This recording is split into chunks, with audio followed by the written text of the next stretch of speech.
A las 3:00 mi celular vibró y llegó el mensaje de mi nuera. Tu hijo ya lo sabe, no regreses.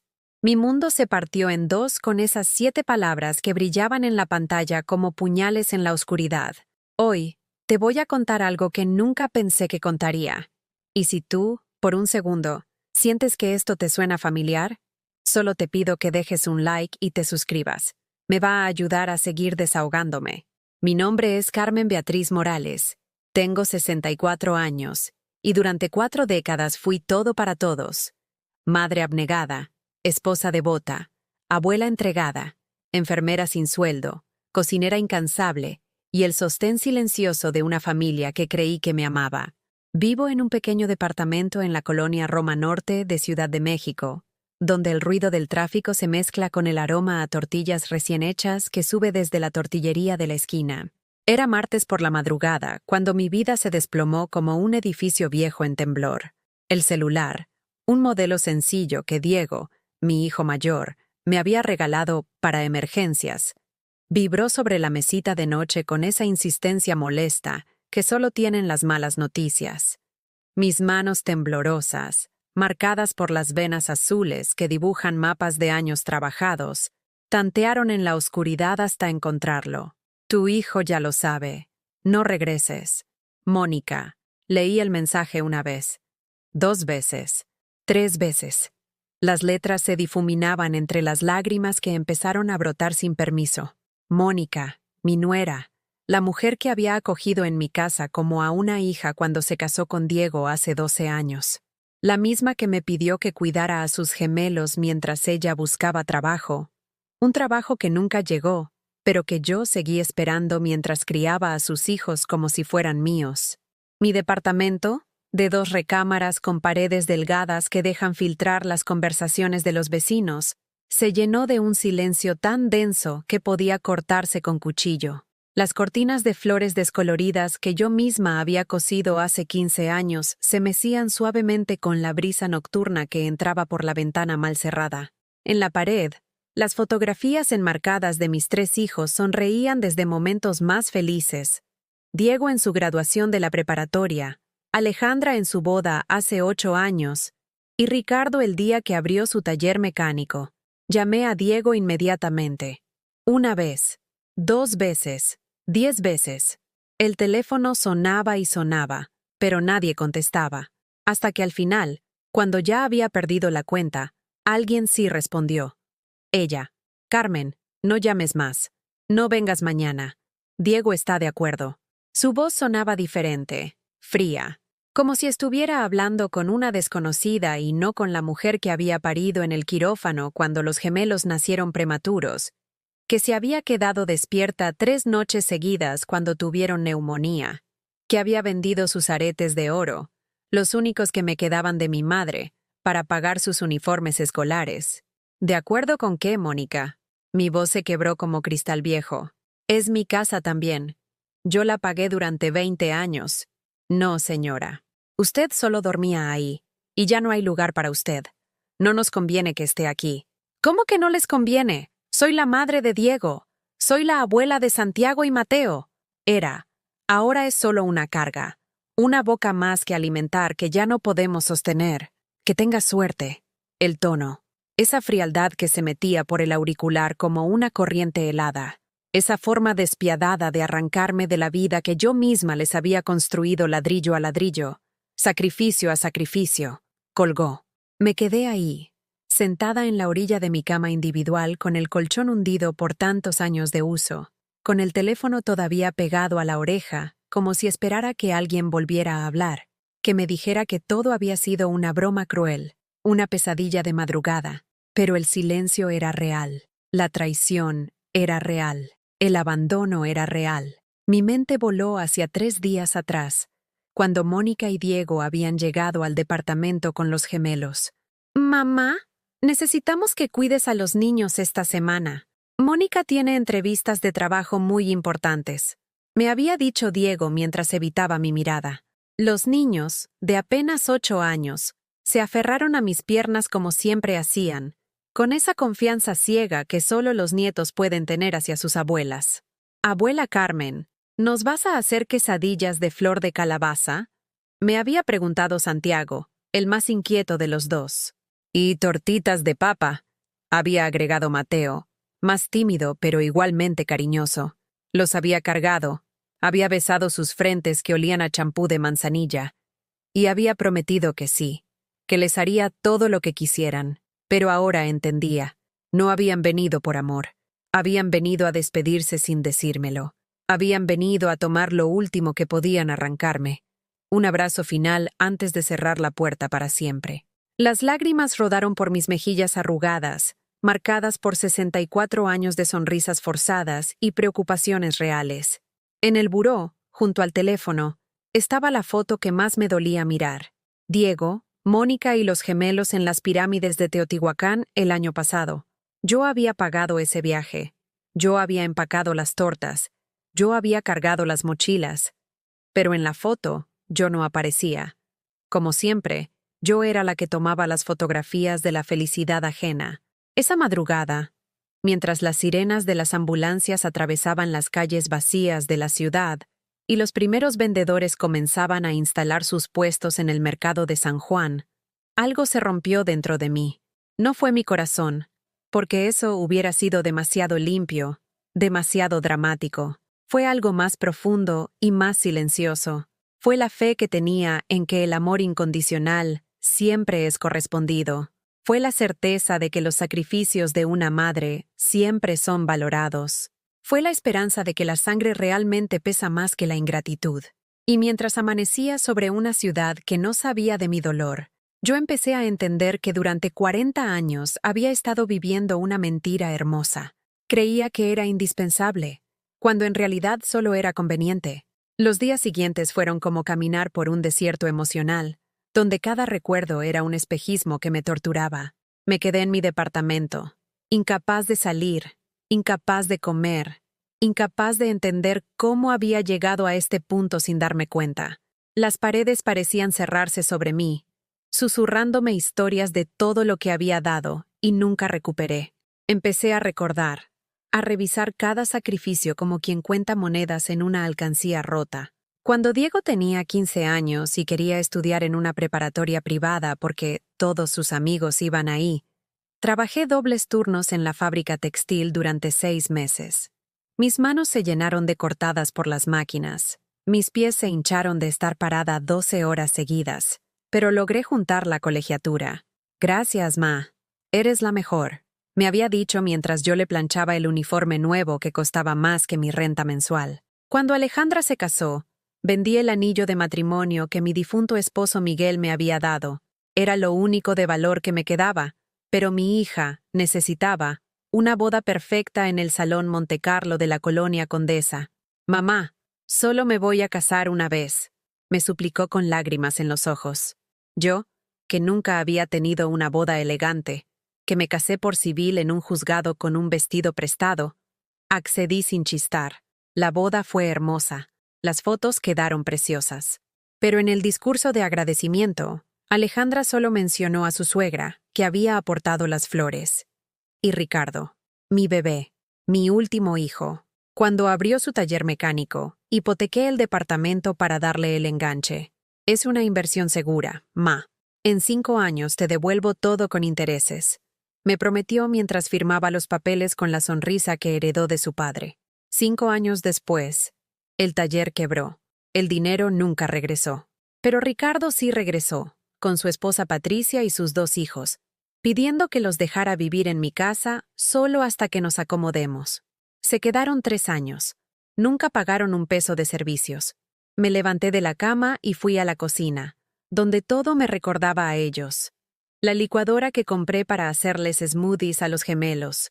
El comal grande que usaba para hacer tortillas los domingos cuando toda la familia venía a comer. La mesa redonda donde cabíamos todos apretados, donde yo siempre me quedaba sin lugar para sentarme porque había que acomodar a los invitados, a los yernos, a las nueras, a los nietos. Abrí el refrigerador. Estaba casi vacío. Solo quedaba un yogurt vencido, media cebolla, y un frasco de mermelada de fresa que había comprado pensando en el desayuno de Santiago y Mateo. Ellos ya no vendrían más. Nadie vendría más. El teléfono sonó. Mi corazón se aceleró pensando que tal vez Diego había recapacitado, que tal vez me llamaba para disculparse, para decirme que todo había sido un malentendido. Corrí a contestar con una esperanza patética. Bueno, señora Carmen, habla Joaquín Mendoza, del banco. La llamamos porque su cuenta está sobregiradeada desde hace 2 semanas. La cuenta.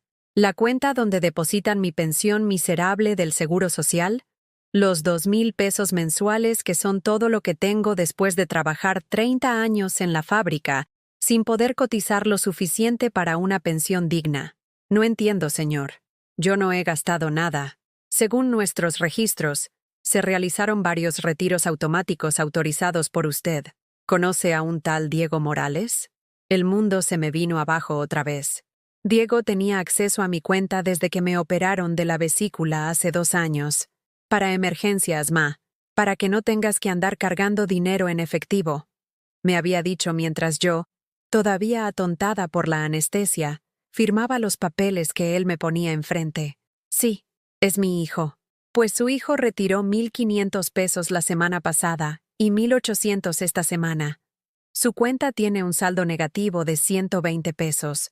Colgué sin despedirme. Mis piernas temblaron y tuve que sentarme en el suelo de la cocina, sobre las losetas frías que había puesto Miguel antes de morir. Diego no solo me había echado de mi propia casa, me había robado.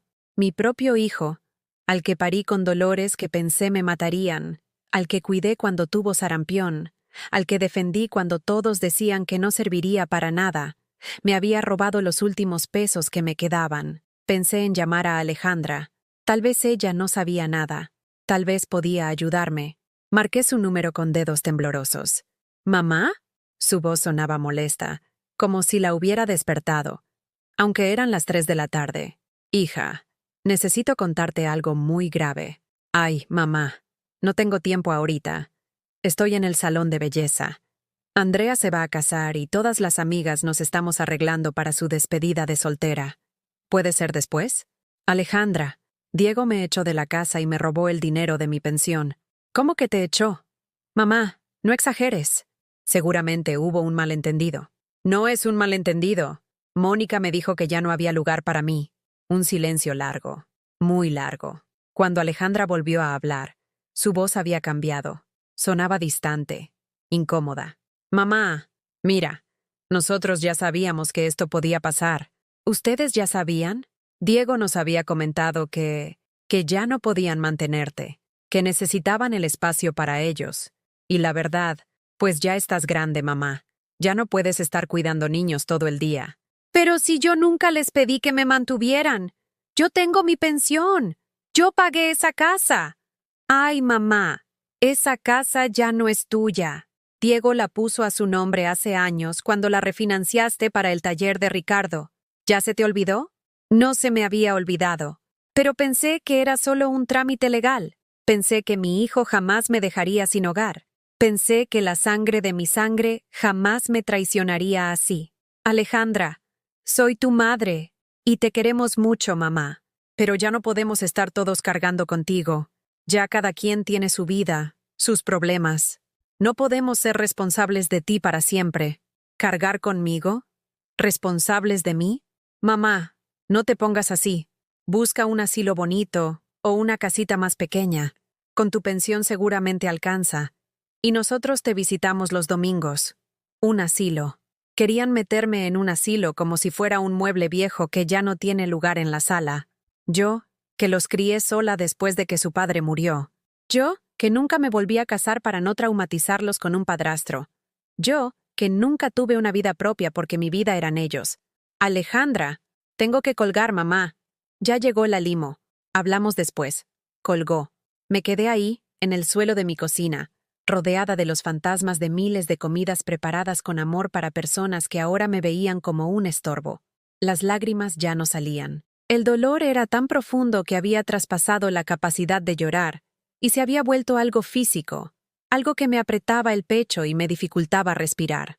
Recordé las palabras de mi madre, que murió cuando yo tenía 30 años. Mija, los hijos son como los pájaros. Los crías, los alimentas, les enseñas a volar, y cuando ya pueden, se van del nido. y está bien que se vayan. Pero hay algunos pájaros que cuando se van, regresan a cagarse en el nido que los crío. En ese momento, sentada en el suelo frío de mi cocina vacía, entendí que había criado a 3 pájaros que habían regresado exactamente para eso. Esa noche, por primera vez en 40 años, no cené pensando en nadie más que en mí. Comí el yogurt vencido con una cuchara oxidada y me supo a libertad amarga. La mañana siguiente llegó como llegan todas las mañanas cuando tu mundo se ha derrumbado, con una normalidad obscena que te recuerda que el universo sigue girando, aunque tú te hayas quedado detenida en el tiempo. Los vendedores ambulantes gritaban sus productos en la calle, los niños corrían hacia la escuela con sus mochilas rebotando en sus espaldas, las señoras hacían cola en la tortillería como cualquier otro día, pero yo ya no era parte de esa rutina. Ya no tenía a quién hacerle el desayuno. Ya no tenía a quién esperar. Me levanté porque no tenía otra opción, porque quedarse en la cama hubiera sido admitir la derrota total. Y algo en mí, tal vez el orgullo que heredé de mi padre albañil, se negaba a rendirse completamente. Me bañé con agua fría porque no tenía dinero para pagar el gas. Me vestí con la misma ropa del día anterior porque lavar implicaba gastos que ya no podía permitirme. El espejo del baño me devolvió la imagen de una mujer que no reconocía. Mis ojos, antes brillantes y llenos de propósito, se veían apagados como focos fundidos. Mi cabello, que siempre mantuve teñido de un castaño discreto para verme presentable, cuando cuidaba a los nietos, mostraba ahora las canas reales que había estado escondiendo durante años. Mi piel se veía gris, como si la traición hubiera drenado toda la sangre de mis venas. Fui a la cocina y abrí el cajón donde guardaba mis documentos importantes. Ahí estaban todos los recibos de las transferencias bancarias que había hecho a mis hijos durante los últimos 10 años. Miles y miles de pesos que salieron de mi cuenta hacia las suyas. Diego para los zapatos escolares de los gemelos. Alejandra para el enganche de su coche. Ricardo para los materiales del taller. Una tras otra, como gotitas de sangre que se van cayendo hasta que te desangras sin darte cuenta. También encontré las tarjetas que me habían dado en diferentes ocasiones. Para la mejor mamá del mundo, decía una que Diego me había regalado el Día de las Madres hace 3 años. Gracias por todo tu amor incondicional, decía otra de Alejandra de mi cumpleaños pasado. Eres la abuela más chingona del universo, había escrito Ricardo con su letra de niño grande en una tarjeta artesanal que sus hijos habían hecho en la escuela. Mentiras. Todo mentiras bonitas envueltas en papel de colores. El teléfono sonó. Esta vez no corrí a contestar. Lo dejé sonar hasta que se cansó. Después sonó otra vez. Y otra vez. Al cuarto timbrazo, contesté con una voz que ya no era la mía. Bueno, señora Carmen, habla Lupita, de la farmacia. Le tengo aquí sus medicamentos para la presión, pero necesita pasar a recogerlos antes del viernes porque si no, los regresamos al laboratorio. Mis medicamentos. Los que tomo desde hace 5 años para no morirme de un infarto. Los que cuestan 400 pesos mensuales y que Diego siempre me había dicho que no me preocupara, que él se haría cargo de pagarlos. Lupita, ¿ya los pagaron este mes? No, señora. Por eso la llamo. Don Diego siempre viene a pagarlos los primeros días del mes, pero ya estamos a 15 y no ha venido. Ya no va a venir, Lupita. ¿Cómo que no va a venir? ¿Está bien de salud? Está perfectamente bien. Simplemente ya no le importo. Un silencio incómodo del otro lado de la línea. Lupita me conocía desde hace años. Había visto llegar a Diego religiosamente cada mes. Había visto cómo me presumía a sus hijos. Había sido testigo de lo que ella creía que era una familia unida y amorosa. Señora Carmen, ¿necesita que hablemos con él? No, Lupita. Gracias. Ya no es mi problema. Colgué y me senté en la mesa de la cocina. Sin mis medicamentos, mi presión arterial se dispararía. Podría darme un infarto en cualquier momento. Y tal vez eso era exactamente lo que mis hijos estaban esperando. Que me muriera sola en este departamento y ya no fuera su responsabilidad. Que el problema se resolviera por sí solo. Pero entonces pensé en algo que me llenó de una rabia fría y calculada. No les iba a dar el gusto. Salí a la calle por primera vez en una semana. La Ciudad de México me recibió con su abrazo agresivo de smog, ruido y multitudes que caminan sin verse entre sí. Fui al mercado de San Juan, donde había comprado verduras durante 20 años para las comidas familiares de los domingos. Don Raúl, el verdulero, me reconoció inmediatamente. «Doña Carmen, ¿cómo está? Hace días que no la veo». «Estoy sobreviviendo, don Raúl». «¿Y los nietos? ¿Ya crecieron mucho?». La pregunta me dolió como una puñalada, pero mantuve la compostura. «Ya no los veo. Se mudaron». «Ay, qué lástima. Pero seguro la visitan seguido, ¿verdad?». «Seguro». Compré lo más barato que encontré. Una bolsa de frijoles, arroz, una cebolla, 2 jitomates que ya estaban un poco pasados, pero que don Raúl me dio con descuento. Con eso podría comer una semana si lo administraba bien. Mientras caminaba de regreso con mi bolsa de mandado, pensé en todas las veces que había llenado el carrito del supermercado con productos caros para las visitas familiares. Jamones importados, quesos finos, cervezas de marca, postres elaborados. Todo para que ellos se sintieran cómodos en mi casa. Al llegar al edificio, me encontré con doña Rosa, mi vecina de toda la vida. Una mujer mayor que yo, que vivía sola desde que su esposo murió, pero que siempre se veía arreglada y tenía una sonrisa genuina. «Carmen, ¿cómo estás, hijita?». «Ahí vamos, doña Rosa. Se te ve triste. ¿Pasó algo?». Por un momento, estuve a punto de contarle todo, de desahogarme con alguien que tal vez me entendería, pero me detuve. La vergüenza era demasiado grande.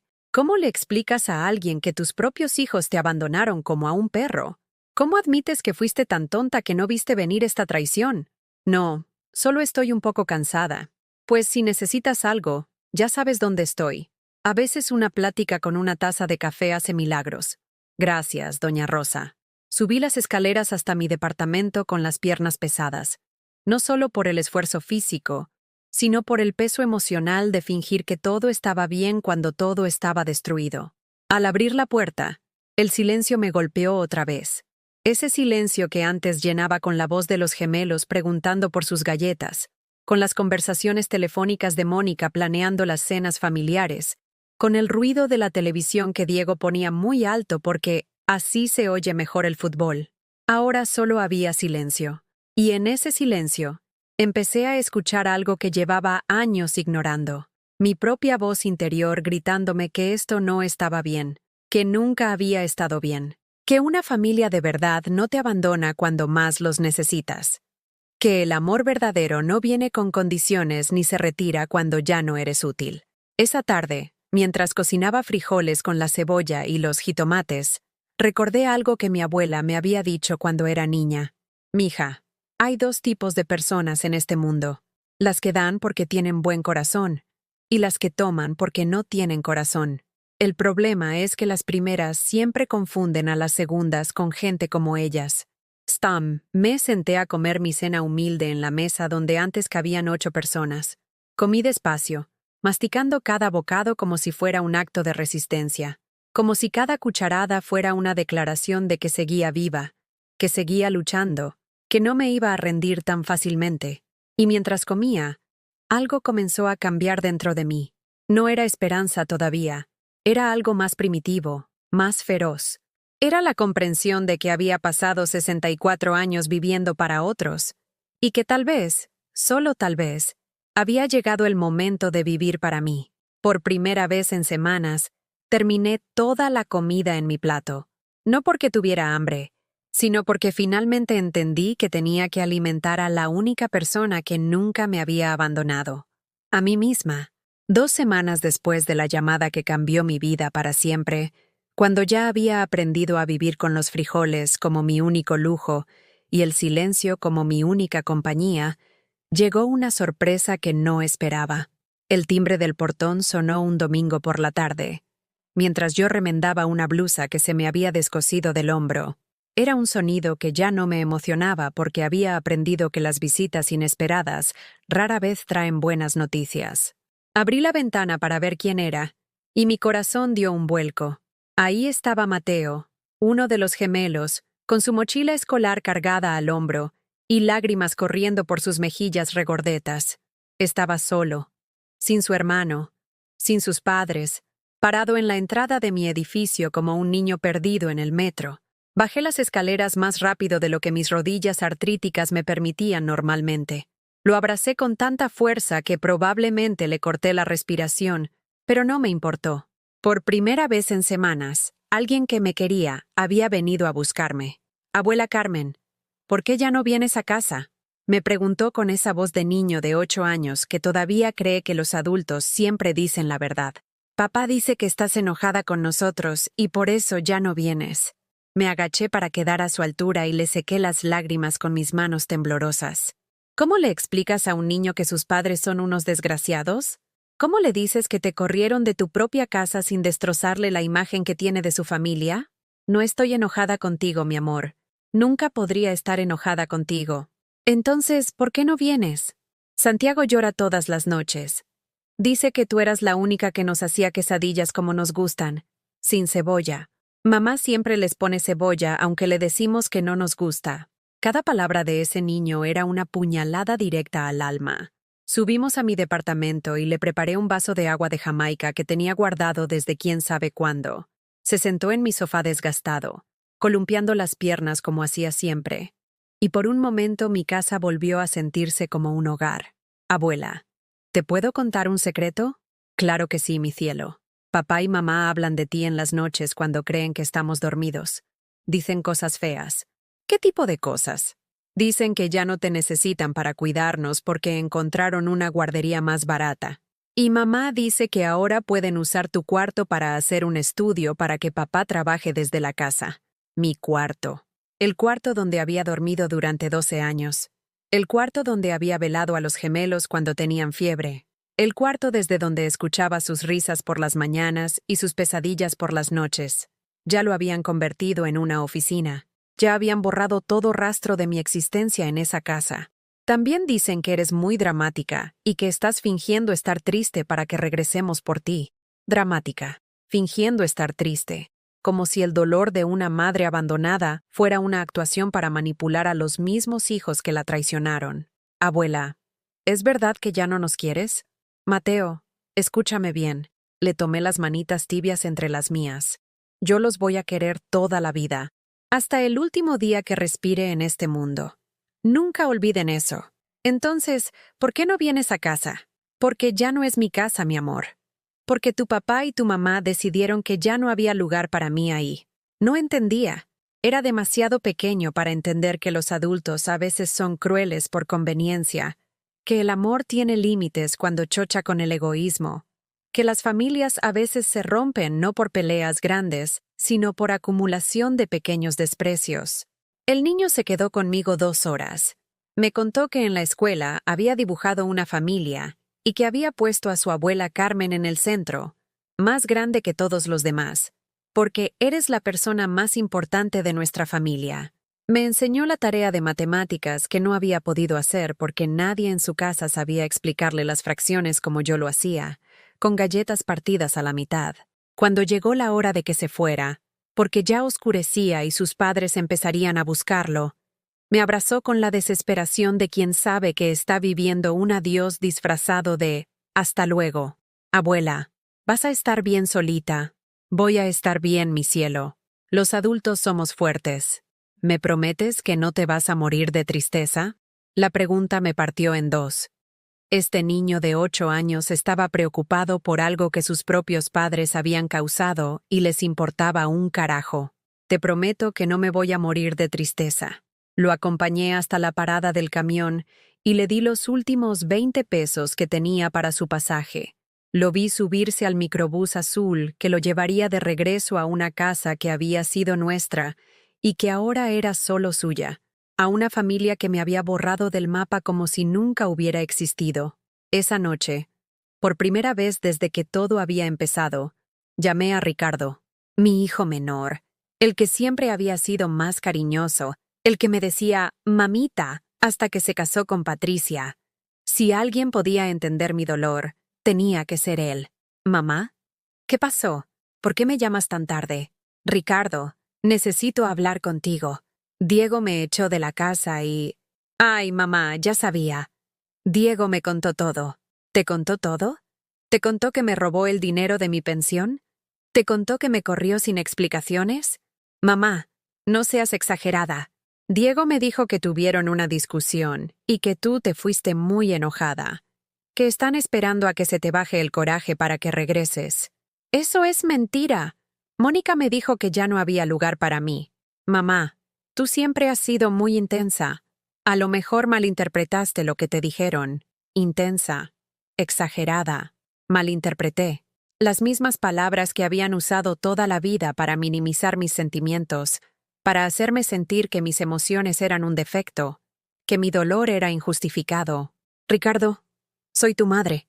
Te estoy diciendo que me quedé sin casa y sin dinero, y tú me dices que estoy exagerando. Es que, mira, mamá, todos ya sabíamos que esto iba a pasar en algún momento. No puedes vivir para siempre dependiendo de Diego. Ya tienes 64 años. Ya es hora de que te hagas independiente. ¿Independiente? Pero si nunca dependí de Diego. Yo pagué esa casa. Yo mantuve a esa familia. Ay, mamá, no empieces con el drama de que tú pagaste todo. Todos hemos puesto nuestro granito de arena. ¿Cuál granito de arena, Ricardo? ¿Cuándo has puesto tú un solo peso en esa casa? Un silencio largo, muy largo. Cuando Ricardo volvió a hablar, su voz sonaba diferente, más fría, más parecida a la de Diego. Mira, mamá, no te voy a mentir. Patricia y yo ya hablamos de esto. No podemos recibirte en nuestra casa. Tenemos 2 niños pequeños y apenas nos alcanza para nosotros. Y la verdad, pues ya es hora de que cada quien vea por su lado. Cada quien vea por su lado. Mi hijo de 35 años, al que cargué en brazos cuando tuvo neumonía a los 3 años, al que defendí cuando todos decían que no iba a salir adelante porque era muy distraído, al que apoyé cuando decidió dejar la universidad para abrir su taller, me estaba diciendo que cada quien viera por su lado. Ricardo, mamá, búscate un departamentito chiquito, cerca de aquí. Nosotros te visitamos los fines de semana. Y cuando sea tu cumpleaños, hacemos una carnita asada, como en los viejos tiempos, como en los viejos tiempos, como si los viejos tiempos hubieran sido ellos visitándome a mí, y no yo viviendo para ellos, sacrificándome por ellos, dándoles todo y quedándome sin nada. ¿Y si no tengo dinero para un departamento? Pues, no sé, mamá. Seguramente hay programas del gobierno para gente como tú, gente como yo, viejas abandonadas, madres desechables, mujeres que cumplieron su función y ya no sirven para nada. Ricardo, cuando tu papá murió, yo pude haberme vuelto a casar. Tuve pretendientes. Pero no lo hice porque ustedes eran mi prioridad. Mamá, no nos eches la culpa de tus decisiones. Nadie te pidió que te sacrificaras tanto. Nadie me pidió que me sacrificara tanto. Mi propio hijo, beneficiario directo de todos esos sacrificios, me estaba diciendo que nadie me los había pedido. Como si una madre necesitara que le pidieran las cosas para darlas. Como si el amor maternal fuera una transacción comercial, donde das solo lo que te solicitan por escrito. Tengo que colgar, mamá. Los niños se despiertan temprano y mañana tengo mucho trabajo. Colgó. Me quedé ahí, sentada en mi cocina, con el teléfono en la mano y una claridad terrible llenándome la cabeza como agua helada. No era solo Diego. No era solo Alejandra. Era los 3. Los 3 habían decidido que yo ya no era necesaria. Los 3 habían conversado entre ellos sobre mi destino sin incluirme. Los 3 habían llegado a la conclusión de que era hora de deshacerse de la carga que representaba su madre. Por primera vez en mi vida, entendí lo que significaba estar completamente sola en el mundo. No es solo la ausencia física de personas, es la comprensión devastadora de que las personas en las que más confiabas, las que creías que te amarían incondicionalmente, son capaces de traicionarte con la misma facilidad con la que se cambian de ropa. Esa noche lloré por última vez por mis hijos. Lloré por la madre que había sido y que ellos habían matado. Lloré por los nietos que iba a perder. Lloré por los domingos familiares que nunca más existirían. Pero cuando terminé de llorar, algo había cambiado para siempre. Ya no era Carmen la madre abnegada. Ya no era Carmen la abuela entregada. Ya no era Carmen la mujer que vivía para complacer a otros. Ahora era solo Carmen, y por primera vez en 64 años, iba a conocer quién era esa mujer cuando nadie más dependía de ella. La mañana después de mi última conversación con Ricardo, amaneció diferente. No porque el sol brillara de otra manera o porque los ruidos de la ciudad hubieran cambiado, sino porque algo dentro de mí se había roto definitivamente la noche anterior. Y cuando algo se rompe por completo, ya no hay nada más que perder. Ya no hay más miedo porque lo peor ya pasó. Me levanté sin el peso de la esperanza aplastándome el pecho. Ya no esperaba que Diego llamara para disculparse. Ya no fantaseaba con que Alejandra apareciera en mi puerta con flores y explicaciones. Ya no me ilusionaba pensando que Ricardo recapacitaría y me ofrecería un lugar en su casa. La esperanza es hermosa cuando es posible, pero se vuelve tortura cuando es imposible. Y yo acababa de cortar las cadenas de esa tortura. Por primera vez en un mes, me arreglé como si fuera a algún lugar importante. Me bañé con agua caliente, aunque eso significara que tendría que comer solo frijoles los próximos 3 días para poder pagar el gas. Me puse mi vestido azul marino, el que había comprado para la boda de Alejandra, pero que casi nunca usaba porque era demasiado elegante para el día a día. Me peiné mi cabello canoso sin tratar de esconder las canas con productos que ya no podía comprar. Me maquillé ligeramente, no para verme más joven, sino para verme más digna. Salí a la calle con una misión: encontrar trabajo. Sé que parece ridículo. Una mujer de 64 años, sin estudios universitarios, con artritis en las manos y problemas de presión arterial, buscando trabajo en una ciudad donde hasta los jóvenes con título luchan por conseguir empleo. Pero la alternativa era quedarme en mi departamento esperando a morirme de hambre o de tristeza, y había prometido a Mateo que no me iba a morir de tristeza. La primera parada fue el supermercado Aurrerá de la colonia. Había trabajado ahí durante mis 20s, antes de casarme con Miguel, empacando productos y limpiando carritos. Tal vez necesitaran a alguien de medio tiempo, alguien con experiencia que no pidiera prestaciones completas. «Buenos días», le dije al gerente, un hombre joven que probablemente era menor que Ricardo. «Vengo a preguntar si tienen vacantes». Me miró de arriba abajo con esa expresión que he aprendido a reconocer, la mirada que dice: «Señora, usted ya está muy grande para esto». «¿Para qué puesto?» «Para lo que tengan. Limpieza, empaque, acomodo de productos. Tengo experiencia». «¿Cuántos años tiene?» 64. «Ay, señora.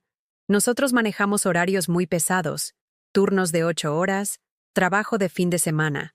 No creo que sea conveniente para alguien de su edad». Conveniente. Esa palabra otra vez.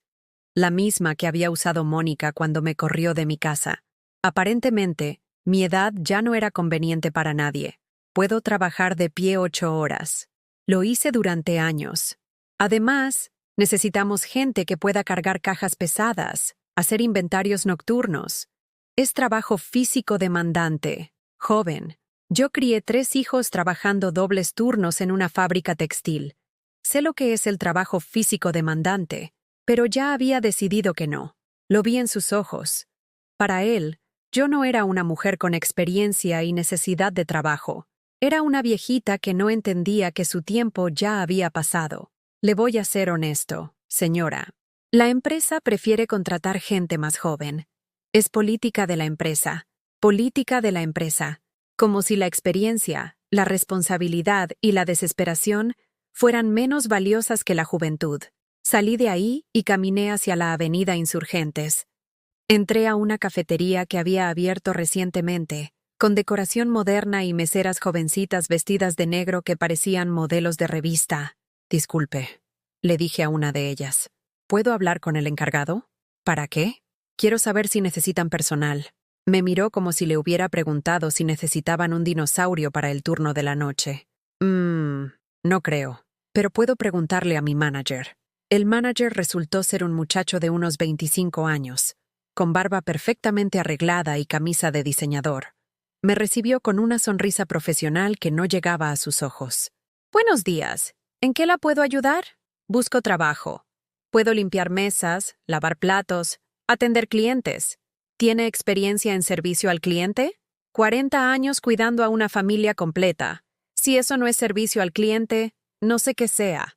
Se rió, pero no de manera amigable. Fue una risa condescendiente, como la que usan los adultos cuando los niños dicen algo que les parece gracioso pero tonto. señora. Esto es un concepto muy específico. Nuestro target son millennials y gente de la generación Z. Necesitamos personal que conecte con ese perfil demográfico. Target. Millennials. Generación Z. Palabras en inglés para decir que yo ya no servía para el mundo moderno. Que mi experiencia de vida no valía nada comparada con la habilidad de una veinteañera para usar aplicaciones en el celular. Entiendo, le dije, aunque no entendía nada. Intenté en 5 lugares más esa mañana. Una lavandería donde me dijeron que el trabajo era muy pesado para mi condición. Una papelería donde me explicaron que necesitaban a alguien que dominara las redes sociales. Una tintorería donde ni siquiera me dejaron terminar de explicar qué buscaba antes de decirme que, en estos momentos, no estaban contratando personal senior. Personal senior. Un eufemismo elegante para vieja inútil. A las 2 de la tarde, con los pies hinchados y el orgullo hecho pedazos, me senté en una banca del Parque México. Ahí fue donde me di cuenta de algo que cambiaría todo. No era la única. Había otras mujeres de mi edad sentadas en las bancas. Algunas vendían dulces caseros, otras ofrecían pequeñas artesanías. Una señora de unos 70 años vendía gelatinas en vasitos de plástico, anunciándolas con una voz clara y fuerte que no pedía lástima, sino que ofrecía un producto de calidad. Me acerqué a ella. «Buenos días, señora. ¿Cómo está el negocio?» «Pues ahí vamos, mijita. Algunos días mejor que otros, pero siempre hay quien quiera una gelatina fresca. ¿Hace mucho que vende aquí?» 3 años. Desde que mi hijo se casó y decidió que ya no había lugar para mí en su casa. Mis ojos se llenaron de lágrimas. No era la única. No era la única madre que había sido desechada como un mueble viejo. No era la única mujer de mi edad que había descubierto que el amor incondicional de madre no era correspondido por los hijos. ¿Y cómo empezó? Con 20 pesos que me quedaban y una receta de gelatina que mi mamá me enseñó cuando era niña. El primer día vendí 2. El segundo día, 3. Ahora vendo hasta 20 al día. ¿Ganas suficiente para vivir? Para vivir dignamente, sí. No para lujos, pero para vivir sin pedirle nada a nadie. Y eso no tiene precio, mijita. Vivir sin pedirle nada a nadie. Esas palabras resonaron en mi cabeza como campanas de iglesia. Durante 40 años yo había vivido dando todo sin pedir nada. Ahora podía aprender a vivir sin dar ni pedir nada. Solo siendo. ¿Me podría enseñar cómo empezar? Claro que sí, hijita. Pero primero dime, ¿estás lista para trabajar duro? ¿Estás lista para que la gente te vea diferente? ¿Estás lista para descubrir quién eres cuando nadie más depende de ti? Las 3 preguntas me golpearon como puñetazos en el estómago. ¿Estaba lista? No lo sabía. Pero sabía que la alternativa era quedarme en mi departamento esperando a que mis hijos regresaran por lástima, o a que la vida se me escapara gota a gota entre resentimientos y recuerdos. Estoy lista. Entonces, mañana te espero aquí a las 8 de la mañana. Trae una libreta y ganas de aprender. Te voy a enseñar que una mujer de nuestra edad puede empezar de cero y salir adelante. Te voy a enseñar que no necesitamos que nadie nos mantenga. Podemos mantenernos solas. Esa noche, por primera vez en un mes, no cené pensando en lo que había perdido. Cené pensando en lo que podía ganar. No dinero, aunque eso era importante. No comodidades, aunque esas también importaban, sino algo mucho más valioso.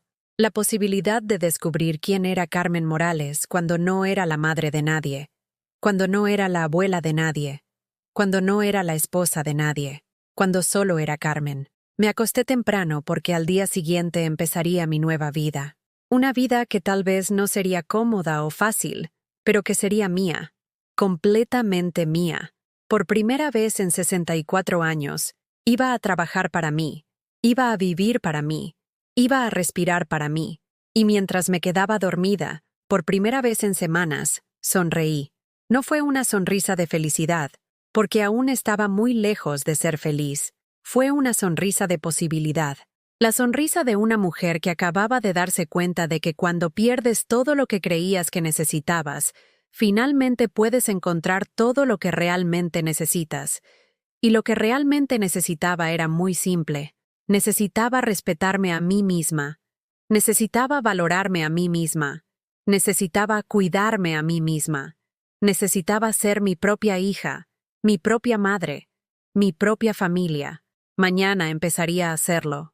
6 meses después de convertirme en la señora de las gelatinas del Parque México, como me conocían los vecinos, mi vida había tomado un rumbo que jamás imaginé.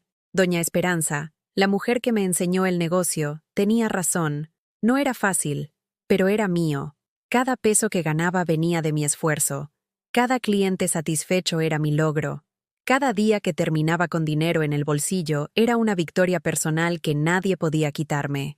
Mis manos, que antes solo servían para limpiar la casa de otros y cuidar nietos ajenos, ahora creaban algo hermoso. Gelatinas de colores brillantes, sabores que mezclaba con la creatividad que nunca supe que tenía. Fresa con crema, limón con chía, mango con chamoy, café con rompope. Los niños del parque me conocían por nombre y llegaban corriendo después de la escuela. «Doña Carmen, ¿qué sabor nuevo tiene hoy?» Pero ese martes de noviembre, mientras acomodaba mis gelatinas en la hielera que había comprado con mis propios ahorros, vi algo que me heló la sangre. Una figura familiar caminaba hacia mi puesto. Era Mónica, mi exnuera, acompañada de los gemelos. Mi primera reacción fue esconderme, correr, fingir que no los había visto. Pero ya no era la Carmen que huía de los problemas. Era la Carmen que los enfrentaba con gelatina en las manos y dignidad en el pecho. Mónica se acercó con esa sonrisa falsa que conocía tan bien, la que usaba cuando necesitaba algo, pero no quería admitirlo. Los gemelos corrieron hacia mí antes de que ella pudiera detenerlos. «¡Abuela Carmen!», gritó Santiago, abrazándome con tanta fuerza que casi tiro la hielera. «Te extrañamos mucho», añadió Mateo, con lágrimas en los ojos. Los abracé como si quisiera absorberlos, como si quisiera meterlos en mi corazón para protegerlos de todo el dolor que sus padres les estaban causando. Olían a champú barato y a tristeza. Se veían más delgados, con ojeras que los niños de 8 años no deberían tener. «¿Cómo están mis amores?» «Mal, abuela. Papá y mamá pelean mucho, y ya no hay dinero para nada». Mónica llegó hasta nosotros con paso nervioso, mirando hacia todos lados como si le diera vergüenza que la vieran conmigo. Como si yo fuera algo de lo que avergonzarse. «Carmen, qué sorpresa verte aquí». «Mónica», no le dije hija como antes. No le sonreí como antes. Ya no fingía que me daba gusto verla. Los niños querían venir al parque y, bueno, nos dijeron que habías puesto un negocito por aquí. Un negocito. Como si fuera algo insignificante, como si no fuera el resultado de 6 meses de trabajo duro, de levantarme a las 5 de la mañana para preparar gelatinas, de cargar la hielera en el metro, de enfrentar días de lluvia y calor extremo. Sí, vendo gelatinas. ¡Qué bueno! Siempre dijimos que eras muy trabajadora. Mentira. Jamás habían dicho eso. Siempre me habían visto como una sirvienta sin sueldo, como un recurso gratuito que podían usar cuando quisieran. «Abuela, ¿nos regalas una gelatina?», preguntó Santiago. «No hemos desayunado. No hemos desayunado». Eran las 11 de la mañana y estos niños no habían desayunado. Miré a Mónica buscando una explicación, pero ella evitó mi mirada. «Claro que sí, mis amores». «¿De qué sabor quieren?». «De fresa», gritaron al unísono. Les serví las gelatinas más grandes que tenía, con extra crema y galletas encima. Ellos las devoraron como si no hubieran comido en días, lo cual probablemente era cierto. «Carmen», Mónica se acercó mientras los niños comían. «¿Podemos hablar un momento?». Nos alejamos unos metros de los gemelos. Mónica se veía diferente. Más delgada, con ropa arrugada, sin el maquillaje perfecto que siempre había usado. Se veía como lo que era, una mujer desesperada.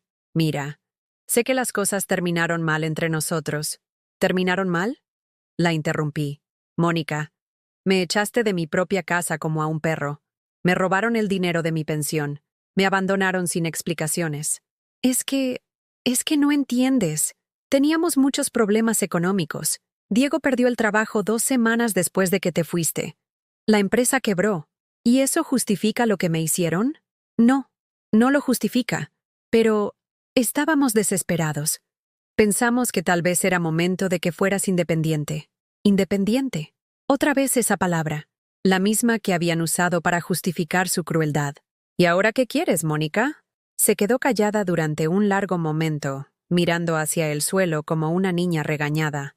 Necesitamos ayuda, Carmen. ¿Qué tipo de ayuda? Dinero. Para la renta.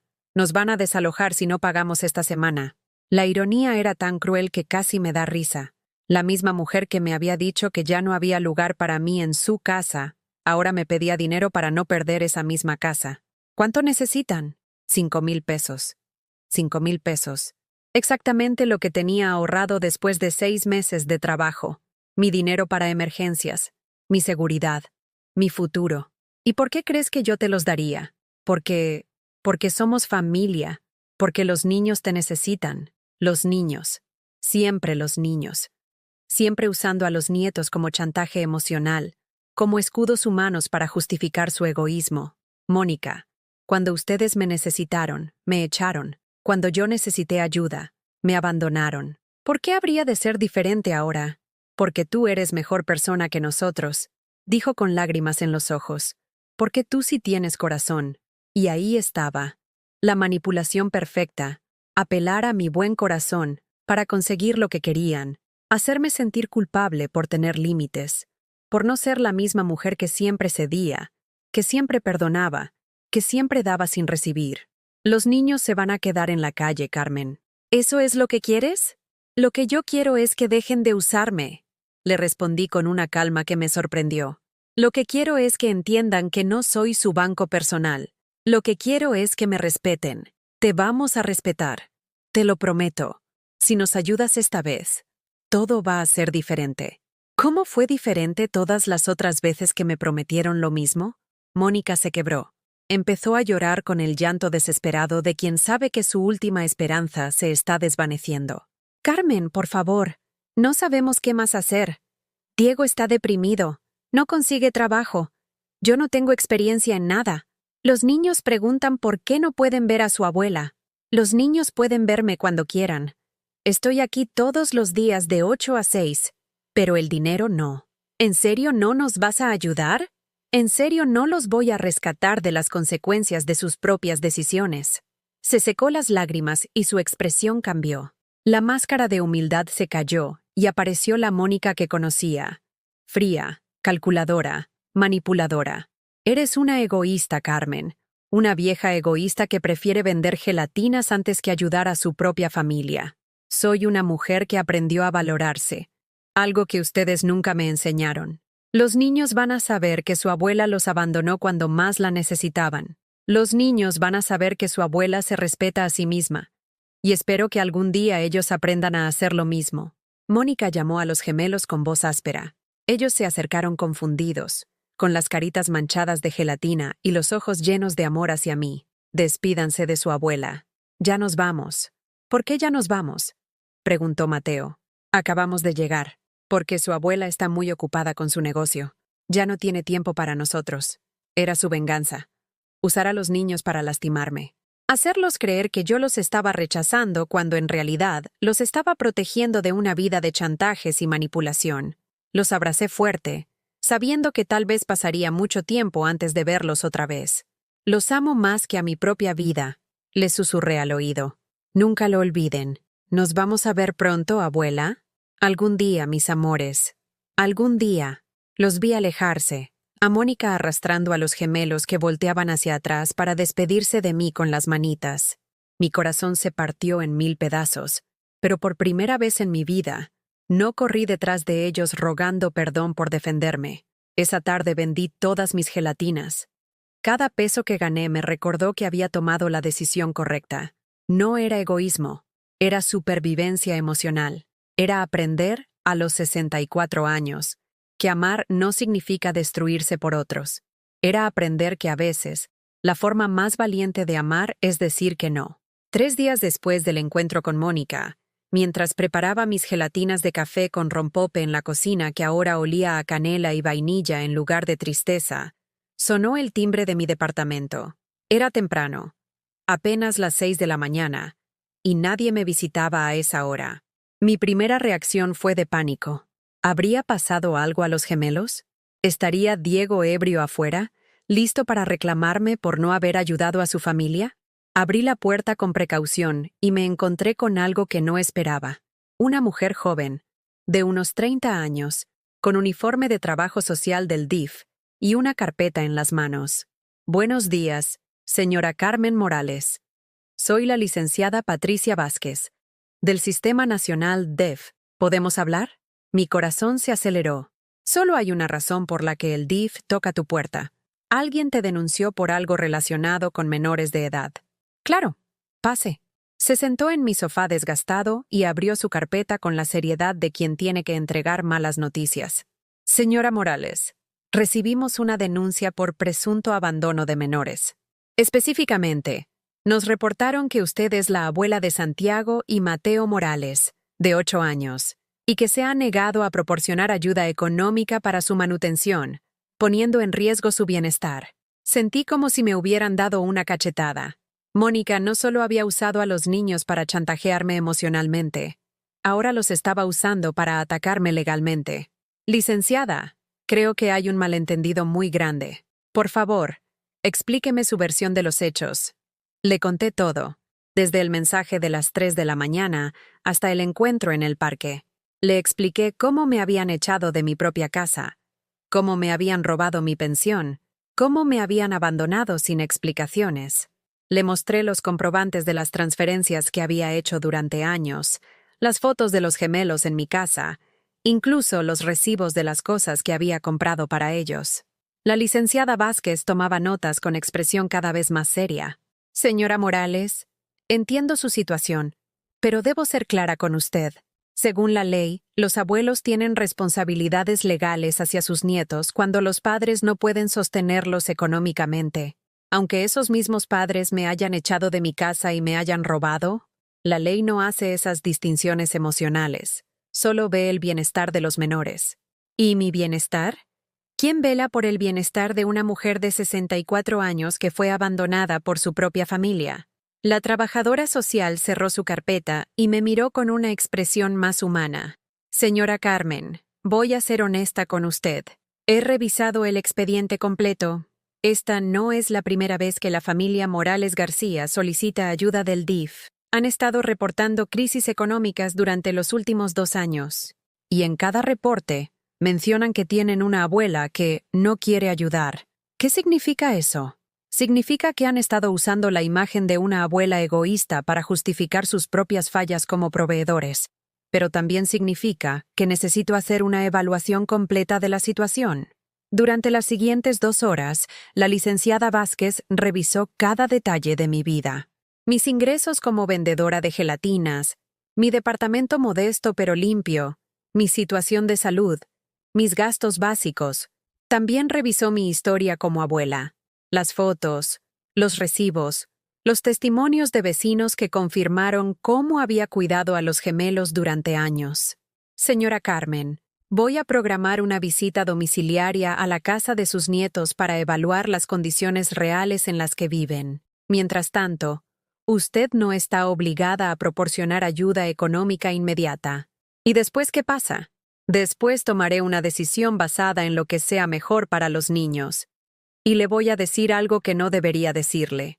He visto muchos casos como este. Familias que usan a los abuelos como chivos expiatorios de sus propios problemas. No todos los reportes de abandono de menores son reales. Después de que se fue, me quedé sentada en mi cocina tratando de procesar lo que acababa de pasar.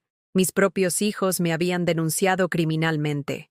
No solo me habían robado el dinero, no solo me habían echado de mi casa, no solo habían usado a mis nietos como chantaje emocional. Ahora querían meterme en problemas legales por no rescatarlos de las consecuencias de sus propias decisiones. Esa tarde no fui al parque. No podía fingir normalidad cuando mi mundo volvía a tambalearse. Me quedé en casa, pensando en los últimos 9 meses de mi vida. En cómo había pasado de ser Carmen la madre abnegada a Carmen la vendedora de gelatinas, y ahora a Carmen la abuela denunciada. Pero algo había cambiado en mí durante estos meses. El miedo ya no me paralizaba como antes. La traición ya no me sorprendía como antes. Había aprendido que cuando tocas fondo, solo puedes ir hacia arriba. Al día siguiente, decidí hacer algo que jamás había hecho en mi vida: buscar ayuda legal. Con el dinero que había ahorrado vendiendo gelatinas, fui al consultorio de una abogada especializada en derecho familiar. La licenciada Rodríguez era una mujer de unos 50 años, con mirada inteligente y modales directos. Señora Morales, su caso es más común de lo que imagina. Hijos adultos que usan a sus padres como fuente de financiamiento perpetuo, y cuando los padres ponen límites, los acusan de abandono. ¿Tengo alguna protección legal? Sí. Primero, usted no está obligada a mantener a nietos cuyos padres son capaces de trabajar. Segundo, el hecho de que la hayan despojado de su patrimonio puede considerarse violencia económica. Tercero, podemos demostrar que usted ha cumplido con sus obligaciones como abuela durante años. ¿Qué recomienda que haga? Que presente una contrademanda por violencia económica y despojo, que documente todos los daños que le han causado y que deje de ser víctima para convertirse en demandante. Por primera vez en mi vida, iba a demandar a mis propios hijos. No por venganza, sino por justicia. No para lastimarlos, sino para protegerme. No porque los odiara, sino porque había aprendido a amarme. Una semana después, la licenciada Vázquez regresó a mi departamento. Su expresión era diferente, más relajada. Señora Carmen, hice la visita domiciliaria. Los niños están bien físicamente, pero la situación familiar es complicada. ¿Qué encontró?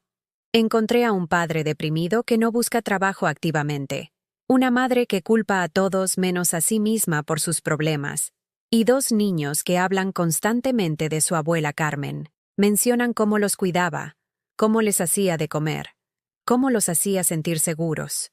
Y encontré evidencia de que esta familia ha estado viviendo de subsidios gubernamentales durante 2 años, mientras reportaban falsamente que tenían una abuela que se negaba a ayudar.